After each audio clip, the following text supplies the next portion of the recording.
আলেম সাহেব ইমাম সাহেবের কাছে বলতে চাই যে আস্থা সরকার রেখেছে আমরা যাতে সেই আস্থা যাতে আমরা সম্মান করতে পারি, প্রতিদান দিতে পারি। আমাদের প্রতি তাদের যে নির্দেশনা আমরা যাতে প্রতিদিন মসজিদে সময় পেলে আর জুমার নামাজের আগে বা পরে গণভোটে যাতে মানুষ ভোট দিতে যায় এবং পরিবর্তনের পক্ষে তাদের হাতে রায় দেবে, সেই বিষয়ে আপনারা মসজিদে প্রচারণা করবেন ইনশাআল্লাহ। আজকে আমাদের প্রধানমন্ত্রী এবং বিশ্ববিদ্যালয় মহোদয়কে আপনারা আশ্বস্ত করবেন যে আপনারা জনগণের মধ্যে একটা জাগরণ সৃষ্টি করবেন, যে জাগরণ 24-এর 5 আগস্ট হয়েছে, একটা পরিবর্তন হয়েছে। এই পরিবর্তনের মাধ্যমে দেশকে আজকে আমাদের যে অন্তর্বর্তী সরকার চাচ্ছে একটা সুন্দর সুখী সমৃদ্ধ বাংলাদেশ উপহার দিতে, তারই জন্য গর্ব, তারই জন্য সংস্থা। আমরা এই সুযোগটা যাতে হারিয়ে না ফেলি, আমরা যাতে যেই শরীরটা রক্ত দিয়ে তাদের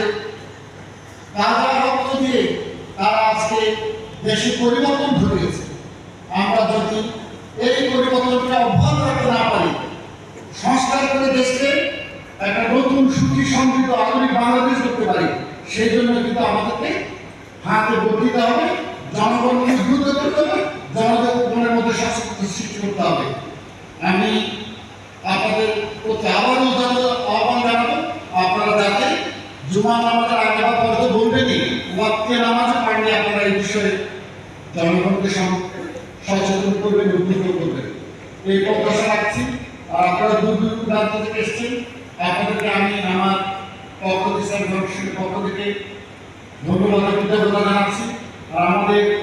প্রধানমন্ত্রী বিশ্বশক্তি এবং অতিথিবৃন্দ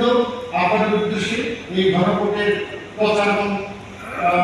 ঘোরার উদ্বুদ্ধ করেন আপনাদের উদ্দেশ্যে তারা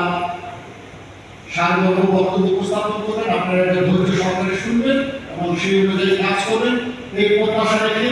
আমাদের প্রত্যাশা বিশেষ সহকারী মহোদয় দলকে আমি ধন্যবাদ কৃতজ্ঞতা জানিয়ে